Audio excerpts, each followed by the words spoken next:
Namaste. Aloha. My name is Janapati Das, and welcome to the Srimad Bhagavatam read-through.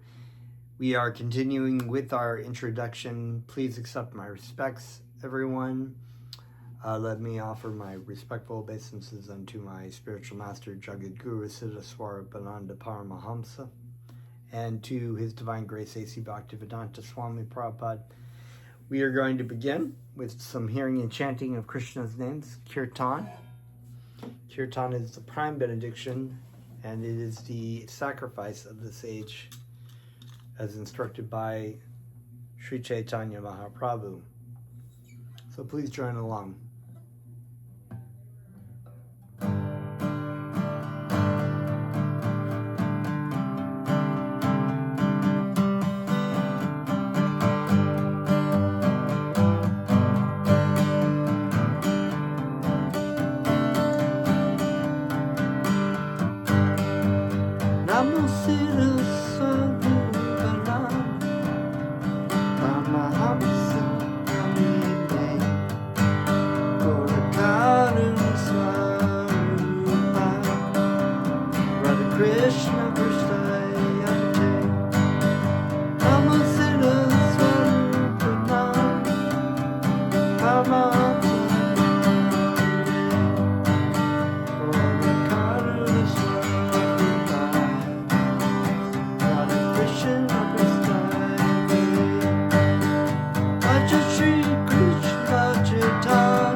Haribo.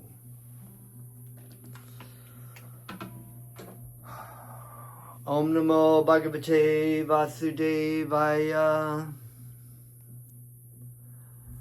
I was born in the darkness, ignorance, and my spiritual master opened my eyes with the torch of knowledge. I offer my respectful obeisances unto him.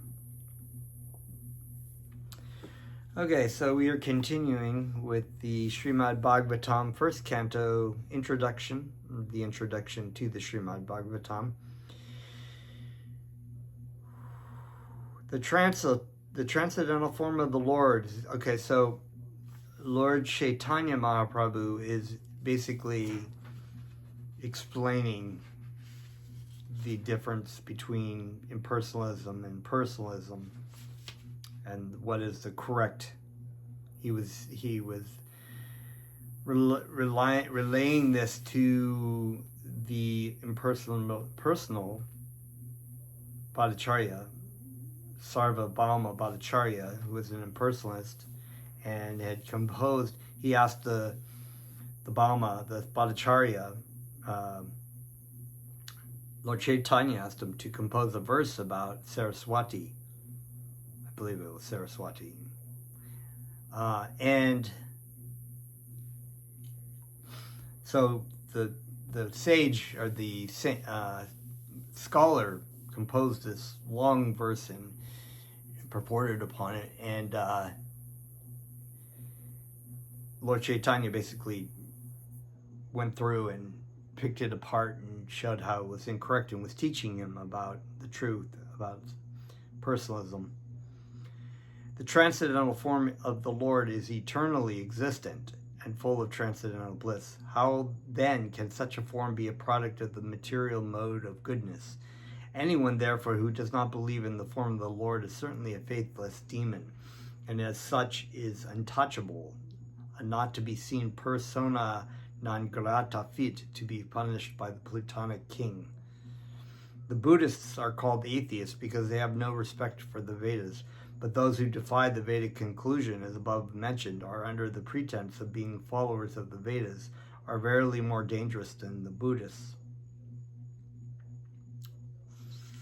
Sri Vyasadeva very kindly compiled the Vedic knowledge in his Vedanta Sutra, but if one hears the commentary of the Mayavada school as represented by the Shankara Sampradaya, certainly he will be misled on the path of spiritual realization. The theory of emanations is the beginning subject of the Vedanta Sutra. All the cosmic manifestations are emanations from the absolute personality of Godhead by its inconceivable different energies. The example of the touchstone is applicable to the theory of emanation. The touchstone can convert an unlimited quantity of iron into gold, and still the touchstone remains as it is. This is why it says in the Sri Ishopanishad that all emanations from the Supreme Lord are complete in themselves and remain complete, even though, and the original remains complete even though so many emanations come from them. Similarly, the Supreme Lord can produce all manifested worlds by his inconceivable energies, and yet he is full and unchanged. He is Purna, complete, and although an unlimited number of Purnas emanate from him, he is still Purna. The theory of illusion of the Mayavada school is advocated on the ground that the theory of emanation will cause a transformation of the absolute truth. So it's what they liken is, when you have an original whole of something and you fragment it or tear it up into pieces, it's scattered all over the place. But this is not the case of the absolute truth. If that were the case, as that is the case, Vyasadeva is wrong. To avoid this, they have skillfully brought in the theory of illusion. But the world or the cosmic creation is not false, as maintained by the Mayavada school. It simply has no permanent existence. So we've discussed this before, that the absolute truth, the material world, the cosmic creation, is not an illusion. It is not an illusion. It is elusive. It is an illusion because there is an illusion that there is some permanence that can be found. But everything, when we analyze it through Shankara Yoga, everything is of the cosmic creation is impermanent. So it has a beginning, a middle, and an end. It is consistently, energy and matter is consistently changing. But the spiritual entity is not.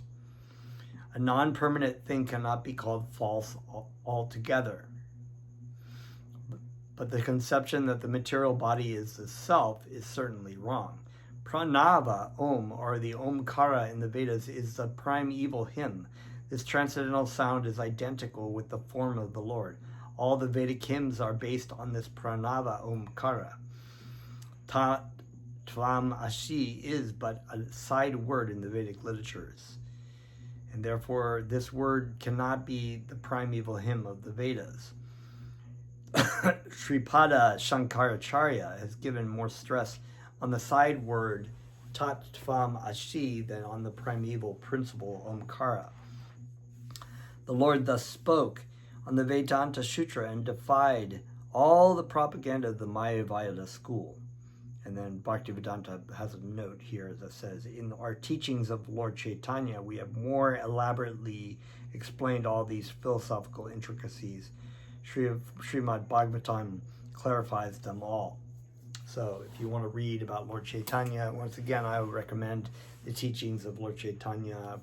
I'll show you the book at some point in one of these videos, what it looks like. The Bhattacharya tried to defend himself in his Mayavadi school by jugglery of logic and grammar, which is what impersonalists always do. They try to juggle logic and do gymnastics with words to try to bend around the truth. But the Lord defeated him by his forceful arguments. He affirmed that we are all related with the personality of Godhead eternally, and that our devotional service is our eternal function in exchanging the dealings of our relations. The result of such exchanges is to attain prema, or love of Godhead. When love of Godhead is attained, love for all other beings automatically follows, because the Lord is the sum total of all living beings. So we're in the season of Christmas right now, and Lord Jesus Christ, the appearance day of Lord Jesus Christ, Christos, Lord Jesus Christos. And this is what he taught in his first and foremost and second commandment, that one should love the Lord God firstly with his whole heart, whole mind, and whole being, and like unto it. Secondly, the second commandment was to love your neighbor as self. Oftentimes Christians will bypass that idea of love of God because they envision God as being sort of an impersonal force, and that's very difficult to love God. So they stress the love your neighbor as yourself part without the loving God. And what is exchanged here is that when one attains prema, or love for God, they automatically see the living entity part and parcel. They see Krishna everywhere. So they see their brothers and sisters in different bodies, tree bodies, human bodies, animal bodies, as all Krishna's energy. So, and that's just Krishna, Krishna, Krishna. So therefore, they will have love for God and love for others. To try to love people is basically that people are trying to love on the external bodily form and on the mind, which is very difficult, It's very difficult to love people by their their external dress. But when one understands who they really are, it's much easier to do that. The Lord said that before these three items, namely eternal relation with God, exchanged dealings with him, and the attainment of love for him, all that is instructed in the Vedas is superfluous and concocted. So there you go, the cream of the Vedas, right? The Lord further added that the Mayavada philosophy taught by Sripada Shankaracharya is an imaginary explanation of the Vedas, but it had to be taught by him, Shankara, because he was ordered to teach it by the personality of Godhead. So this is stressed in the scriptures, that Sripad Shankaracharya is actually Lord Shiva, and Lord Shiva was instructed by Lord Krishna to delude the followers of the Buddhist philosophy and to reinstate the practice of the Vedic tradition, even though it was an impersonal, because the Sripad Shankaracharya interpreted the Vedas and wrote his own scripture. In the Padma Purana, and this is actually, maybe one day I will read Tusta Krishna Das's The Quest, and this is explained very thoroughly about this lineage of teachers that included Buddha, Shankaracharya, Ramanujacharya, and others, all the way through to Lord Chaitanya. That they all had their role, and they were either incarnations of the Supreme Personality of Godhead or Shaktavesha avatars.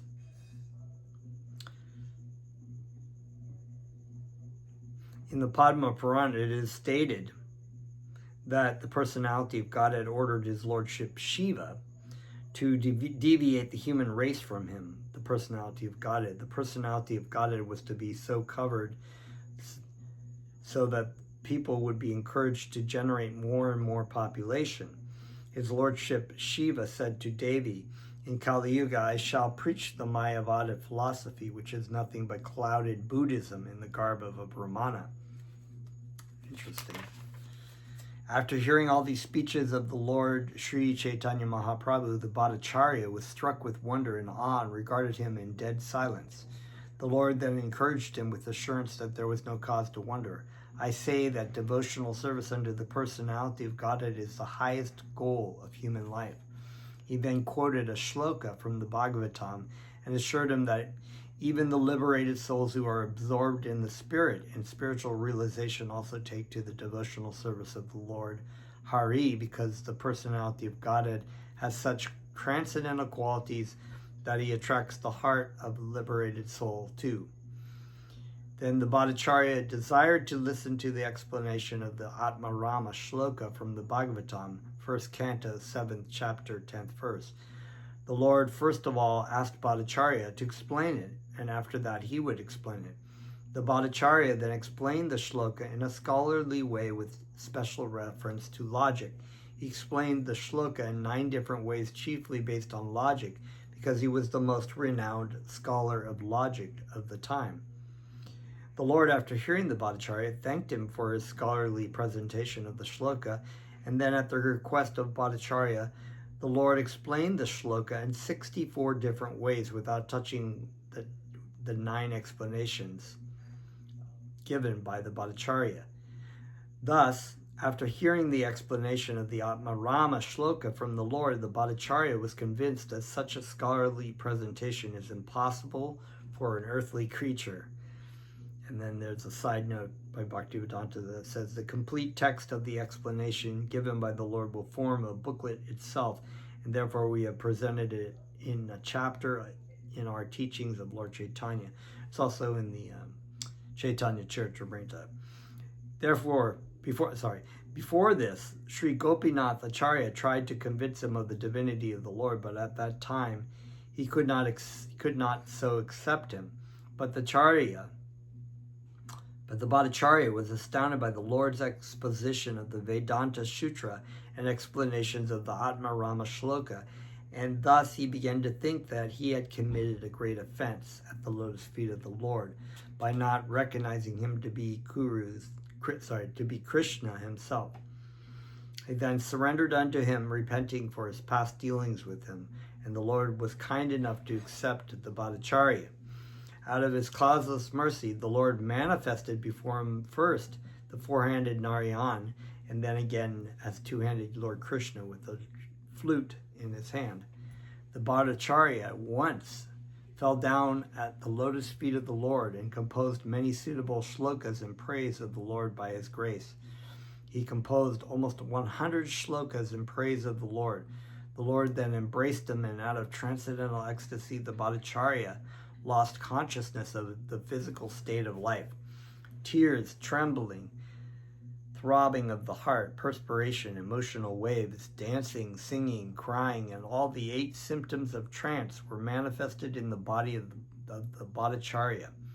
Sri Gopinatha Acharya became very glad and astonished by this marvelous conversion of his brother-in-law by the grace of the Lord. Out of the 100 celebrated shlokas composed by the Bhattacharya in praise of the Lord, the following two are most important, and of these two shlokas explain the mission of the Lord in gist. Number 1, let me surrender unto the personality of Godhead who has appeared now as Lord Sri Chaitanya Mahaprabhu. He is the ocean of all mercy and has now come down to teach us material detachment, learning, and devotional service to himself. Number 2, since pure devotional service of the Lord has been lost in the oblivion of time, the Lord has appeared to renovate the principles, and therefore I offer my obeisances unto his lotus feet. The Lord explained the word mukti to be equivalent to the word Vishnu, or the personality of Godhead. To attain mukti, or liberation from the bondage of material existence, is to attain to the service of the Lord. The Lord then proceeded towards South India for some time and converted all he met on the way to become devotees of Lord Sri Krishna. Such devotees also converted many others to the cult of devotional service, or to the Bhagavata Dharma of the Lord. And thus he reached the bank of Godavari, where he met Srila Ramananda Rai, the governor of Madras, on behalf of Maharaj Prachaparudra, the king of Orisha. His talks with Ramananda Rai are very important for higher realization of transcendental knowledge, and the conversion itself forms a small booklet. We shall, however, give herewith a summary of the conversation. Sri Ramananda Rai was a self-realized soul, although outwardly he belonged to a caste lower than the Brahmana in social status. He was not in the renounced order of life, and besides that, he was a high government service in the state. Still, Sri Chaitanya Mahaprabhu accepted him as a liberated soul on the strength of the higher order of his realization of transcendental knowledge. Similarly, the Lord accepted Srila Haridas Thakur, a veteran devotee of the Lord coming from a Mohammedan family. That's another way that people would call Muslims. And there are many other great devotees of the Lord who came from different communities, sects, and castes. The Lord's only criterion was the standard of devotional service of the particular person. He was not concerned with the outward dress of a man, so it was an equal opportunity for service. No caste or race or sex does it really matter to the practice of bhakti yoga. He was concerned only with the inner soul and its activities. Therefore, all the missionary activities of the Lord are to be understood to be on a spiritual plane, and as such, the cult of Sri Chaitanya Mahaprabhu, or the cult of Bhagavad Dharma, had nothing to do with mundane affairs, sociology, politics, economic development, or any such sphere of life. Srimad Bhagavatam is purely transcendental urge of the soul. So this is an important point, because even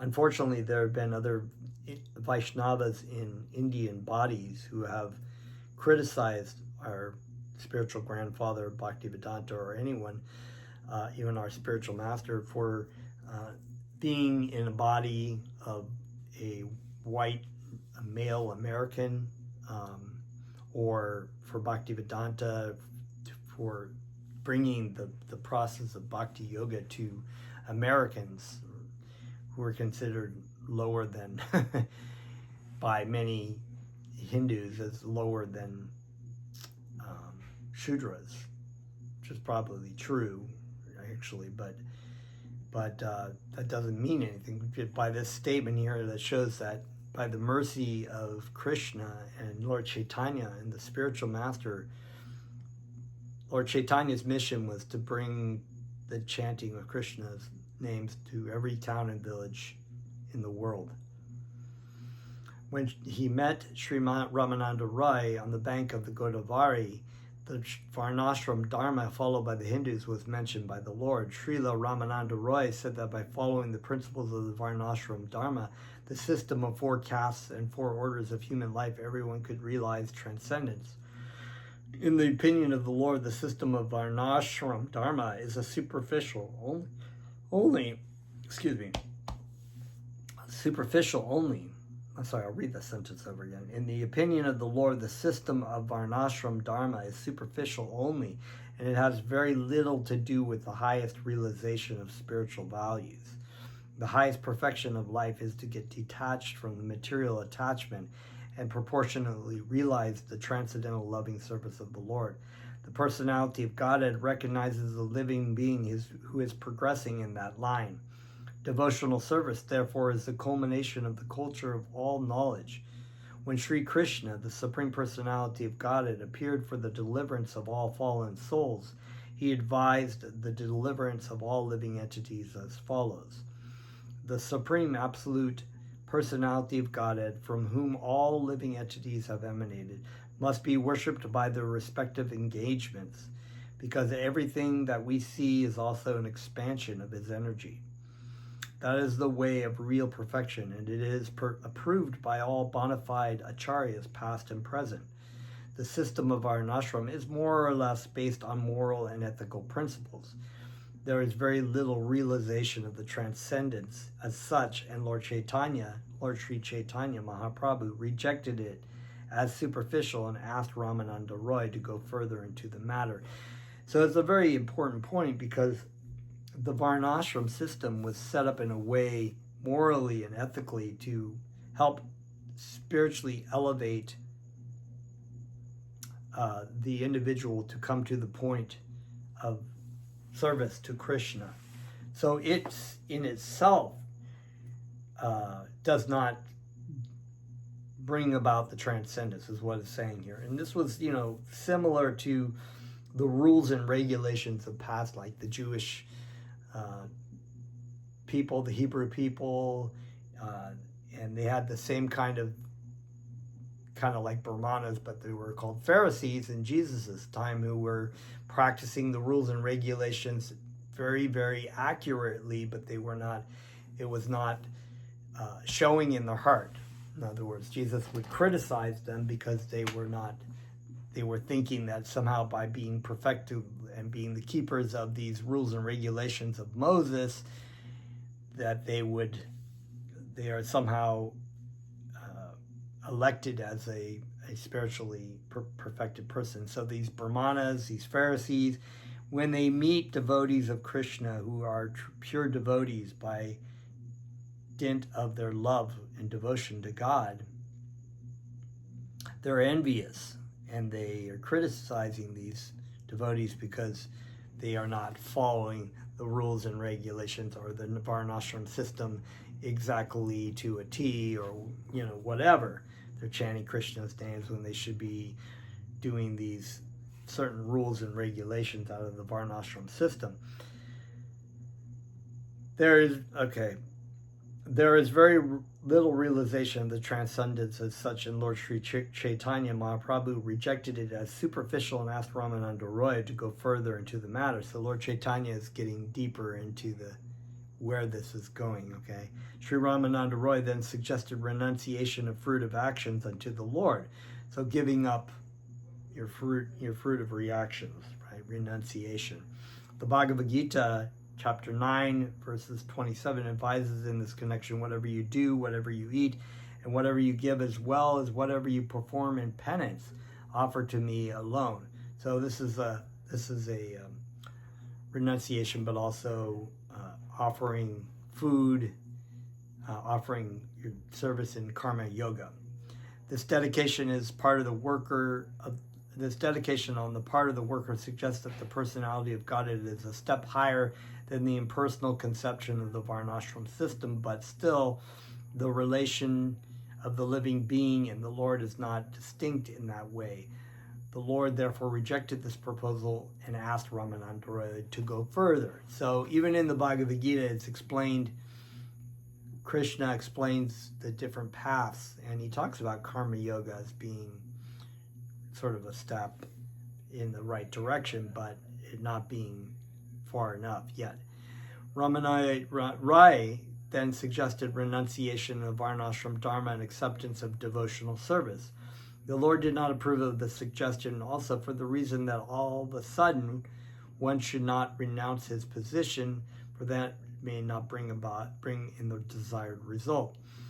It was further suggested by Rai that attainment of spiritual realization free from the material conception of life is the topmost achievement for a living being. The Lord rejected this suggestion also because on the plea of such spiritual realization, much havoc has been brought by unscrupulous persons. Therefore, all of a sudden, this is not possible. The Rai then suggested sincere association of self-realized soul and hearing submissively the transcendental message of the pastimes of Lord, personality of Godhead. This suggestion was welcomed by the Lord. So the association of the pure devotees and hearing from the devotees about Krishna. This suggestion was made following in the footsteps of Brahmaji, who said that the personality of Godhead is known as Ajita, or the one who cannot be conquered or approached by anyone. But such Ajita becomes Jita, conquered by one method, which is very simple and easy. The simple method is that one has to give up the arrogant attitude by declaring oneself to be God himself. One must be very meek and submissive and try to live peacefully by lending the ear to the speeches of the transcendental self-realized soul who speaks on the message of Bhagavat Dharma, or the religion of glorifying the Supreme Lord and his devotees. So this is pertinent because we are reading in the Srimad Bhagavatam, which is about this in the same way it was touched upon in the Srimad Bhagavad Gita, that Arjuna submitted himself to a spiritual master as Lord Sri Krishna. And that system of approaching a spiritual master to understand the absolute truth instead of trying to climb or ascend to the absolute truth by your own mental speculation. And the Srimad Bhagavatam is chock full of spiritual masters instructing in this form as laid out by Krishna and Lord Chaitanya.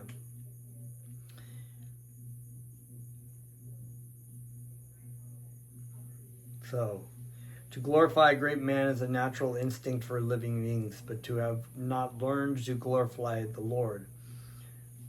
Perfection of life is attained simply by glorifying the Lord in association with the self-realized devotee of the Lord, which is why it says in the Bhagavad Gita, chapter 4, verse 32, just try to learn the truth by approaching the spiritual master, render service unto him humbly, and the self-realized soul, that spiritual master, can render the absolute truth to you because they have seen the truth.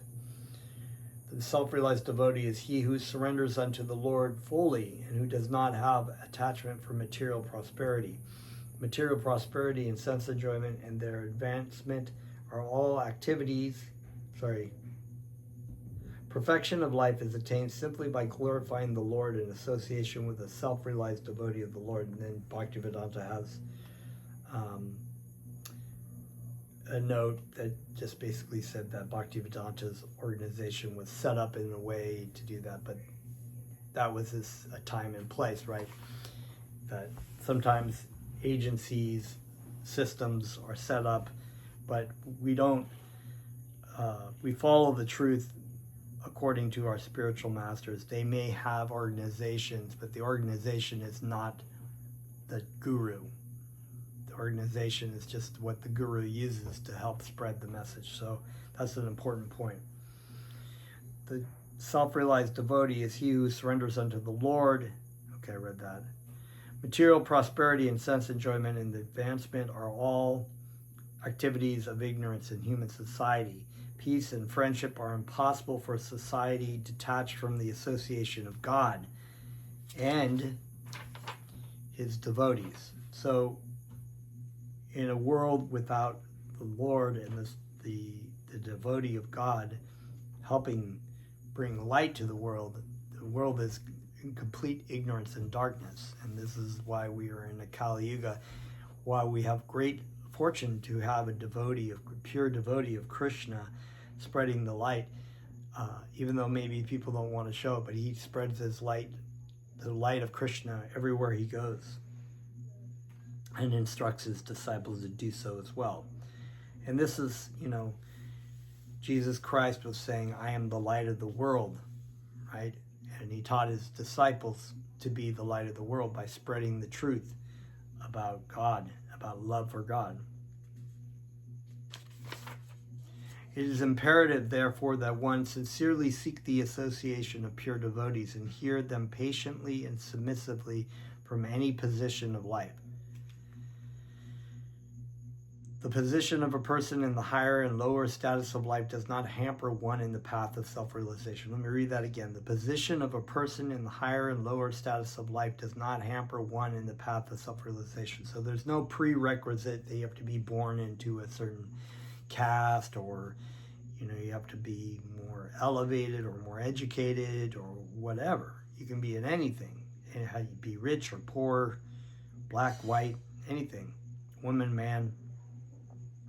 The only thing one has to do is hear from a self-realized soul with a routine program. The teacher may also deliver lectures from the Vedic literatures, following in the footsteps of the bygone acharyas who realized the absolute truth.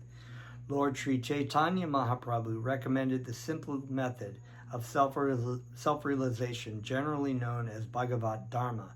Srimad Bhagavatam is the perfect guide for this purpose. So we are reading the Srimad Bhagavatam, and the Bhagavatam is the literature, scripture, but it is about Sri Krishna, but it is also equally, there is the devotee Bhagavatam, who is the self-realized soul and authority to speak upon the message of the Bhagavatam.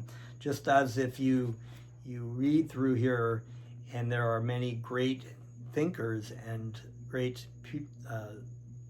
individuals who take shelter of the Bhagavatams.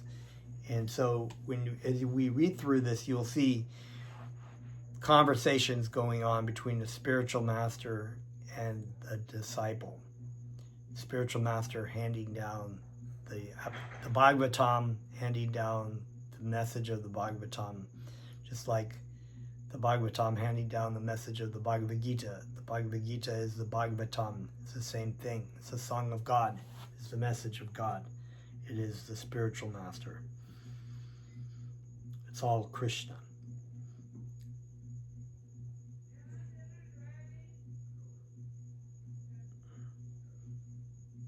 Okay, so, right. Above these topics discussed by the Lord and Sri Ramananda Roy, there were still more elevated spiritual talks between the two great personalities, and we purposefully withhold these topics for the present because one has to come to the spiritual plane before further talks with Ramananda Roy can be heard. We have presented further talks of Srila Ramananda Roy with the book in another book, Teachings of Lord Chaitanya. So also it's instructed that one take the process. We have an undergraduate of the message of the Bhagavad Gita, we have the master's degree of the Srimad Bhagavatam, and then the PhD of the message of Sri Chaitanya Charitamrita. So the messages of devotional service is one that one continuously reads into, and as one practices the process of sadhana bhakti and the instructions of our spiritual master. Sometimes you can just read something and think you can, sometimes I've heard about, even I used to have the Bhagavad Gita before I started chanting, and I just could not understand what Bhaktivedanta was talking about.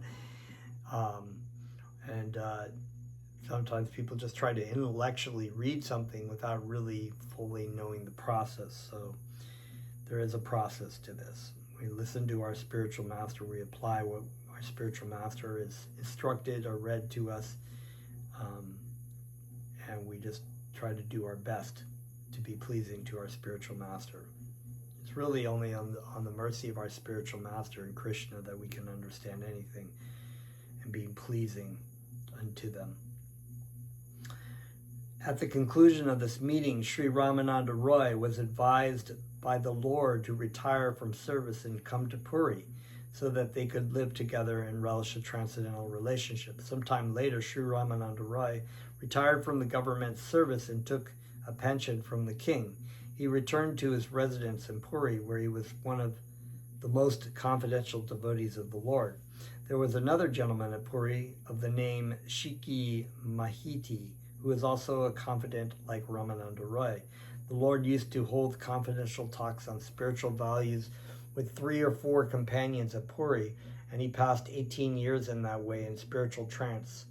His talks were recorded by his private secretary, Sri Damodar Goswami, one of the 4 most intimate devotees. The Lord extensively traveled all over the southern part of India. The great saint of Maharashtra, known as the Saint Tukarama, was also initiated by the Lord. Saint Tukarama, after initiation by the Lord, overflooded the whole of the Maharashtra province with the Sankirtan movement, and the transcendental flow is still rolling on in the southwestern part of the great Indian peninsula. The Lord excavated from South India 2 very important old literatures, namely the Brahma Samhita, which is, side note, Bhaktivedanta states as a summary of Srimad Bhagavatam, and Krishna Karnamrita.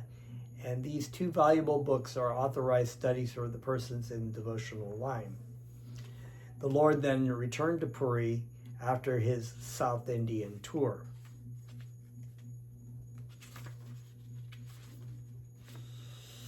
On his return to Puri, all the anxious devotees of the Lord got back their life, and the Lord remained there with continued pastimes of his transcendental realizations. The most important incident during that time was his granting audience to King Prachaparudra. King Prachaparudra was a great devotee of the Lord, and he considered himself to be one of the servants of the Lord entrusted with sweeping the temple. This submissive attitude of the king was very much appreciated by Sri Chaitanya Mahaprabhu. The king requested both Bhattacharya and Roy to arrange his meeting with the Lord. When, however, the Lord was petitioned by his 2 stalwart devotees, he flatly refused to grant the request, even though it was put forward by his personal associates like Ramananda Roy and Sarvabhauma Bhattacharya. The Lord maintained that it was dangerous for a sannyasi to be in intimate touch with worldly-minded, money-conscious men and with women. The Lord was an ideal sannyasi. No woman could approach the Lord even to offer respects. Women's seats were accommodated far away from the Lord. As an ideal teacher and acharya, he was very strict in the routine work of the sannyasi. Apart from being a divine incarnation, the Lord was an ideal character as a human being. His behavior with other persons was also above suspicion. In his dealing with acharya, he was harder than the thunderbolt and softer than the rose. One of his associates, Junior Haridas, committed a great mistake by lustfully glancing at a young woman. The Lord as Supersoul could detect this lust in the mind of Junior Haridas, who was at once banished from the Lord's association and was never accepted again. Even though the Lord was implored to excuse Haridas for the mistake, Junior Haridas afterwards committed suicide due to being disassociated with the company of the Lord, from the company of the Lord, and the news of suicide was duly related to the Lord. Even at that time, the Lord was not forgetful of the offense and he said that Haridas had rightly met with the proper punishment.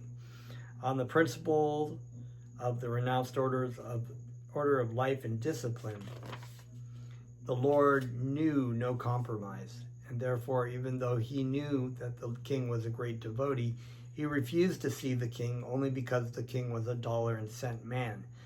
By this example, the Lord wanted to emphasize the proper behavior for a transcendentalist.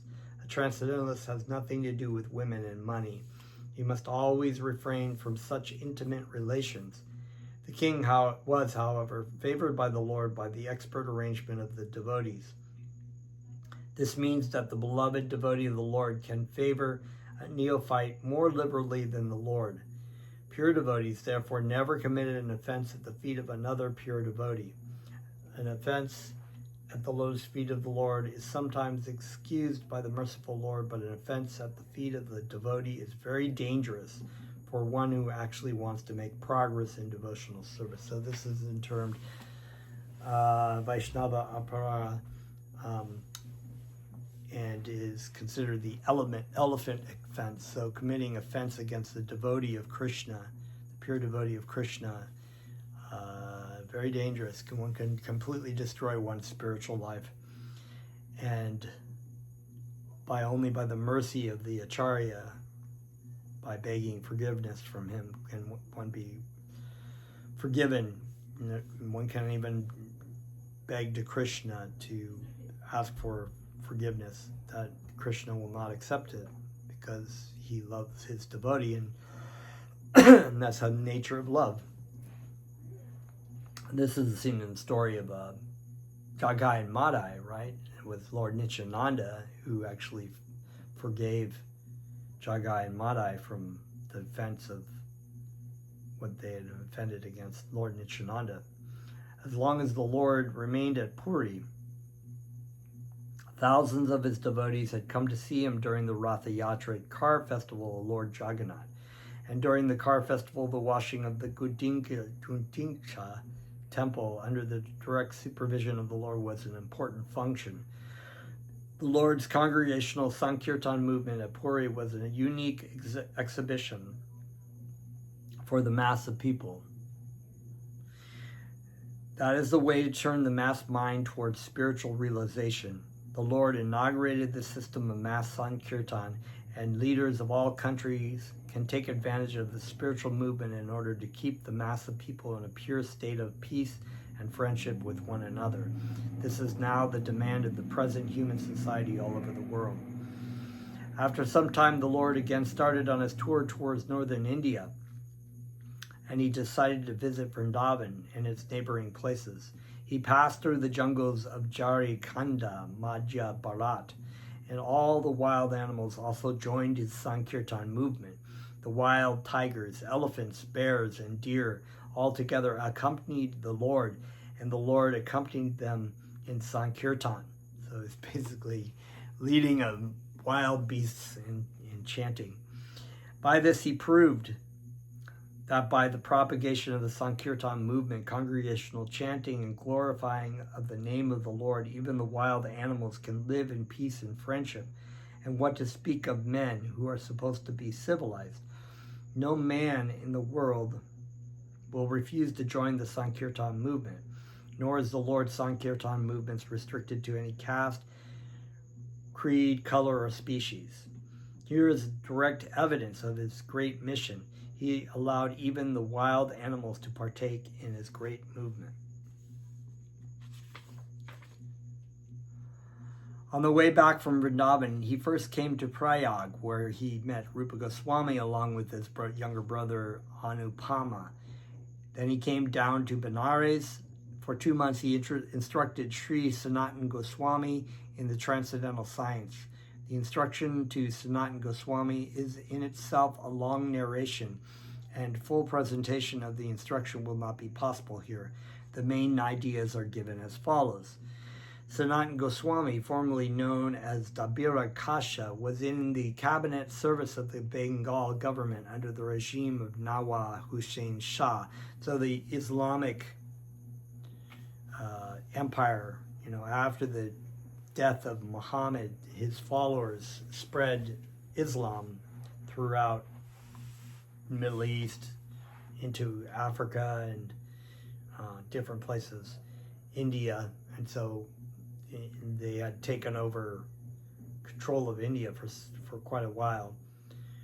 He decided to join with the Lord, and thus retired from the service. On his way back from Vrindavan, when he reached Varanasi, the Lord became the guest of Sri Tapana Mishra and Chandra Shekhara, assisted by Maharashtra Brahman. At the time, Varanasi was headed by a great sannyasi of the Mayavadi school named Shripad Prakashanda Saraswati. When the Lord was at Varanasi, the people in general became more attracted to Lord Chaitanya Mahaprabhu on account of his mass Sankirtan movement. Whenever he visited, especially the Vishvanatha temple, thousands of pilgrims would follow him. Some were attracted by his bodily feature, and others were attracted by his melodious songs glorifying the Lord. The Mayavadi sannyasis designate themselves as Narayan. Varanasi is still overflooded with many Mayavadi sannyasis. Some people who saw the Lord in his Sankirtan party have considered him to be actually Narayan, and this report reached the camp of the great sannyasi Prakashananda. In India, there is always a kind of spiritual rivalry between Mayavada and Bhagavata schools, and thus, when the news of the Lord reached Prakashananda, he knew that the Lord was a Vaishnava sannyasi, and therefore he minimized the value of the Lord before those who brought him the news. He deprecated the activities, of the Lord because of his preaching the Sankirtan movement, which was, in his opinion, nothing but religious sentiment. Prakashananda was a profound student of the Vedanta, and he advised his followers to give attention to the Vedanta and not to indulge in Sankirtan. So the Vedantists study the Srila Vyasadevas and study the Vedas and study the Vedanta Sutras, and Vaishnavas are chanting the names of Krishna, so they are often looked down upon as being inferior intellectually, but actually, as we can see from these books, from the scriptures and whatnot, and the great writings of the Vaishnava saints of how intelligent they really are. One devotee Brahmana who became a devotee of the Lord did not like the criticisms of Prakashananda, and he went to the Lord to express his regrets. He told the Lord that when he uttered the Lord's name before the sannyasi Prakashananda, the latter strongly criticized the Lord. Although the Brahmana heard Prakashananda uttering several times the name Chaitanya, the Brahmana was astonished to see that even the sannyasi Prakashananda could not vibrate the sound Krishna even once, although he uttered the name Chaitanya several times. The Lord smilingly explained to the devotee Brahmana why the Mayavadi cannot utter the holy names of Krishna. The Mayavadis are offenders at the lotus feet of Krishna, although they utter always Brahma, Atma, or Chaitanya, etc. And because they are offenders at the lotus feet of Krishna, they are actually unable to utter the holy name of Krishna. The name of Krishna and the personality of Godhead Krishna are identical. There is no difference in the absolute realm between the name, form, or person of the absolute truth, because in the absolute realm everything is transcendental bliss. There is no difference between the body and the soul for the personality of Godhead Krishna. Thus, he is different from the living entity who is always different from his outward body. Because of Krishna's transcendental position, it is very difficult for a layman to actually know the personality of Godhead Krishna, his holy name and fame, etc. His name, fame, form, and pastimes are all one and the same transcendental identity, and they are not knowable by the exercise of the material senses, as we've learned about in past readings. We're getting to the end, but I think we're going to end there before we go further into the story of Chaitanya meeting with the Mayavadi Prakashananda. And yeah, I think that'll be all for tonight. Thank you very much. Namaste.